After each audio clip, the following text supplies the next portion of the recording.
अब cinema hall, restaurant, shopping complex और तमाम दुकानें दिन के 24 घंटे और हफ्ते के 7 दिन खुली रह सकेंगी।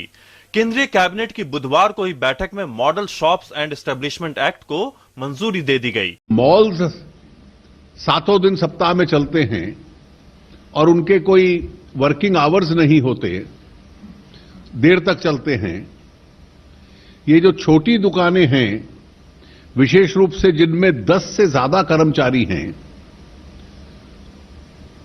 उनको भी अपना टाइमिंग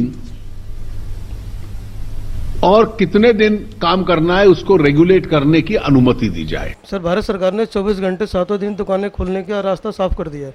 आप इसे कैसे देखते हैं? व्यापारियों को कितना फायदा होगा इसमें?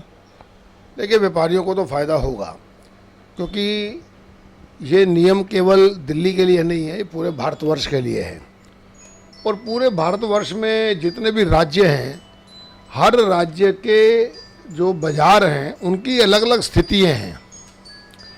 कई जगह बाज़ारों में रात को भी खोलना उनके लिए हितकर होता है। कई लोगों की आजकल लोगों की ज़रूरत क्या है, रेस्टोरेंट्स जितने भी हैं वो रात को ज़्यादा खोलना पसंद करते हैं, क्योंकि जो बिजनेसमैन है, कोई नौकरी पेशा हैं, जो सारा दिन तो अपना कारोबार करते हैं, कारोबार करने के बाद उनके पास समय क्या बचता है रात को 9-10 बजे के बाद। तो पहले क्या होता था कि जो भी देर रात से कोई दुकान खुली है तो प्रशासन के लोग, पुलिस के लोग वो तंग करते थे। लेकिन सरकार ने एक बहुत बड़ा काम ये किया है कि सबको एक ओपन ऑफर दे दिया, खोल दिया सबको। किसी को ये डर नहीं है, अपनी सुविधा के अनुसार आप अपनी दुकान खोलें। लेकिन इसमें बहुत बड़ा गंभीर प्रश्न जो पैदा होगा वो होगा सुरक्षा का। अब इसके लिए क्या है कि ये तो समीक्षा हर बाज़ार के अंदर स्थानीय प्रशासन के साथ मिलकर करनी पड़ेगी कि सुरक्षा की दृष्टि से कौन कौन से कदम उठाने चाहिए। जैसे अभी हमारी मार्केट में भी सुरक्षा को लेकर पीछे कुछ वारदातें हुई, तो हमारी भी पुलिस प्रशासन के साथ बैठक हुई, तो हमने उसमें 2-3 निर्णय लिए। एक तो बहुत बड़ा निर्णय मैं आज आपके इस चैनल के माध्यम से पूरे भारतवर्ष के दुकानदारों को देना चाहता हूं कि हमने ये देखा है कि जिस दुकान के शटर पर सेंटर लॉक लगा होगा वहां कभी भी चोरी नहीं होती। ये मेरा पिछले 25 साल का अनुभव है। जो लोग आलसवंश अपना शटर में सेंटर लॉक नहीं लगवाते, उनके ताले टूट जाते हैं और शटर खोलकर सरेआम चोरी चकारी हो जाती है। दूसरा, हमने ये निर्णय लिया कि आजकल सीसीटीवी कैमरे लगभग हर दुकानदार ने लगा रखे हैं, तो हमने हर दुकानदार को सर्कुलर देकर ये कहा है कि आप एक कैमरा अपने बाहर शटर पर भी लगाएं, अपने बोर्ड के नीचे, जिससे सड़क पर आने जाने वाली गतिविधियों पर भी नज़र रखी जा सके।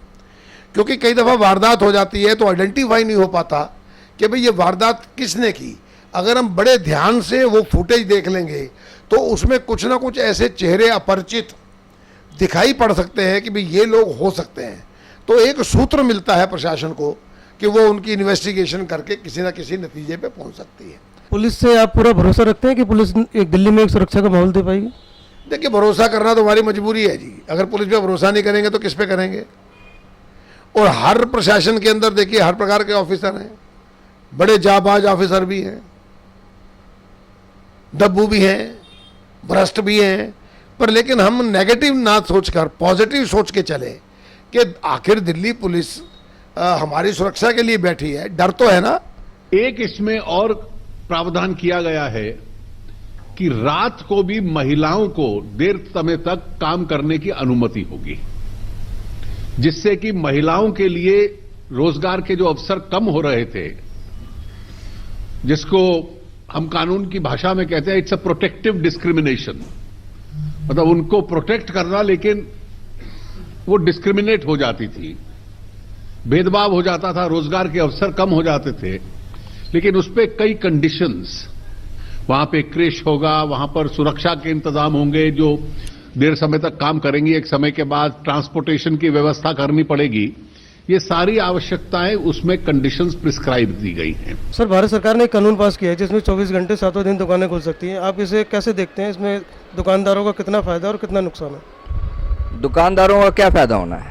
ये तो ये क्लियर भी नहीं है कि भाई किस टाइप के दुकानदार दुकान खोलेंगे। अगर दुकानदार के पास कोई लेडीज एम्प्लॉई है तो उनके लिए क्या गवर्नमेंट ने कोई सुविधाएं दी हैं? उनकी सिक्योरिटी के लिए दिन दिहाड़े तो रोज चेन स्नैचिंग वगैरह हो रही है, तो तो रात का कैसे मेंटेन करेंगे? लॉ एंड ऑर्डर को कैसे मेंटेन करेंगे? फिर 10 आदमियों के ऊपर जिनके एम्प्लॉइज हैं वही खोल सकते हैं, तो वो कितने दुकानदार हैं? अब हमारी तिलक नगर की मार्केट है, मेरी मार्केट में मेरे ख्याल 20 या 25 दुकानदार ऐसे हैं जिसके पास 10 से ऊपर एम्प्लॉइज हैं। तो सब दुकानदार तो खोल नहीं सकेंगे। अब वो चंद दुकानदार, अब जैसे सुनारों की दुकानें हैं, गोल्ड शॉप्स हैं, ज्वेलरी शॉप्स हैं, वो कैसे खोलेंगे? रात को लॉ एंड ऑर्डर कौन मेंटेन करेगा? पुलिस के है नहीं, कितने एम्प्लॉइज़ की शॉर्टेज है पुलिस के पास, और दिन दिहाड़े इतनी ज़्यादा वारदातें हो रही हैं, तो रात को कैसे कंट्रोल करेंगे? ना इनके पास टॉयलेट की सुविधा है, जो एम्प्लॉई हैं लेडीज़ वो कहाँ जाएंगी टॉयलेट? हर दुकानदार के पास तो टॉयलेट है नहीं, तो वॉशरूम में जाना है उसने, इमरजेंसी है, फिर उनके घर जाना है, क्या कैब की व्यवस्था करेगा दुकानदार? यार ये 24 घंटे दुकान अपनी बसेस चलाएंगे या मेट्रो 24 घंटे चलेगी? ये सारी चीज़ें हैं, ये पॉसिबल ही नहीं है। ये मॉल्स वालों को खुश करने के लिए ये मॉल्स में ये कंसेप्ट चल सकता है, हमारे यहाँ लोकल रेजिडेंस एरिया में नहीं चल सकता। कई दुकानदारों के साथ, व्यापारियों के साथ लूटपाट की वारदातें हुई हैं।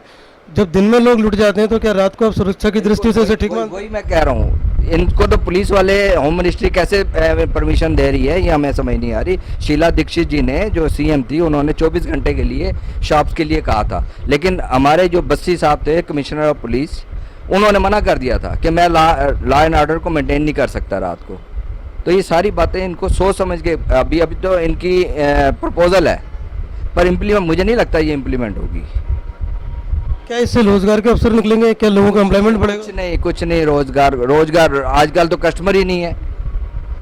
ऑनलाइन ने इतना दुकानदारों का नाश कर रखा है कि कोई कस्टमर, सारा दिन लोग बैठे रहते हैं। ऊपर से ये अपना सेल टैक्स वालों ने परेशान कर रखा है, जब बिल बनाओ और इनाम पाओ, ये करो वो करो, कस्टमर है ही नहीं।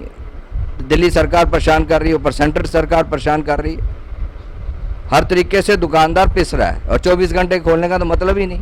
रेस्ट कहाँ करेगा दुकानदार? आदमी को रेस्ट तो चाहिए, वो कहाँ करेगा? मुझे नहीं लगता ये कामयाब होगा।